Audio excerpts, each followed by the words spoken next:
Paul, your question now.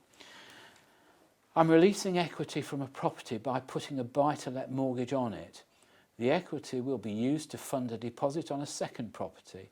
The second property requires full renovation. Can I live in that buy-to-let property temporarily for the 3 months while the place is renovated and work completed? Okay, good question. Something that's quite common is having your home and taking a mortgage on that property to buy another. It seems from what you said that is the scenario. However, you're now looking to let the property that you've been living in up until now, buying a new one that needs renovation, and whether you can live in the property with the buy-to-let mortgage on it. The answer is generally no. I covered this in the previous question actually, that buy-to-let lenders don't allow you to live in a property with a buy-to-let mortgage on it, and you can get in quite a lot of trouble for doing so. I suppose first off, they can pull the mortgage, which could cause you all sorts of problems. They can actually foreclose on the property if you weren't able to repay the mortgage straight away, which most people wouldn't be able to do. So definitely use a product that's fit for purpose. Something that people quite often do to get around sort of short-term renovation projects where potentially a buy-to-let mortgage or a residential mortgage isn't suitable would be short-term finance.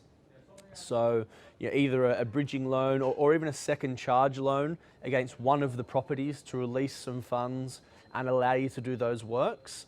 And whether you're going to live in one or the other, just make sure that with the lender that you have in place that they're aware of it and they're okay with it.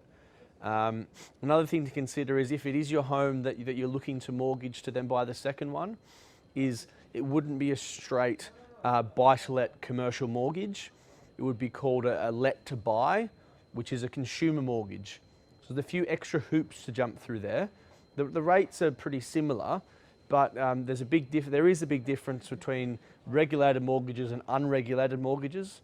Buy-to-let mortgages and commercial mortgages, they're technically unregulated, even though they are kind of regulated at the same time, whereas residential mortgages are very much regulated.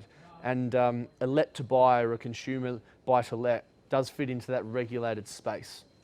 So again, you need to make sure you're getting the finance in place that's fit for purpose, that you're not breaking any of the rules, because you might get away with it, but it seems you're doing this to make money.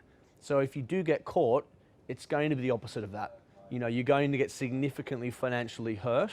So even though short-term finance might cost you a little bit more, that's what it's for. So seek advice, get in place the right finance that's fit for purpose, and just factor that into your costs.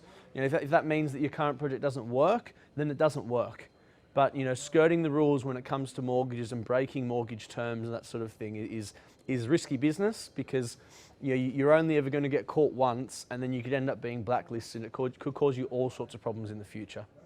So use the finance that fit for purpose, and make sure that's factored in and your project still works.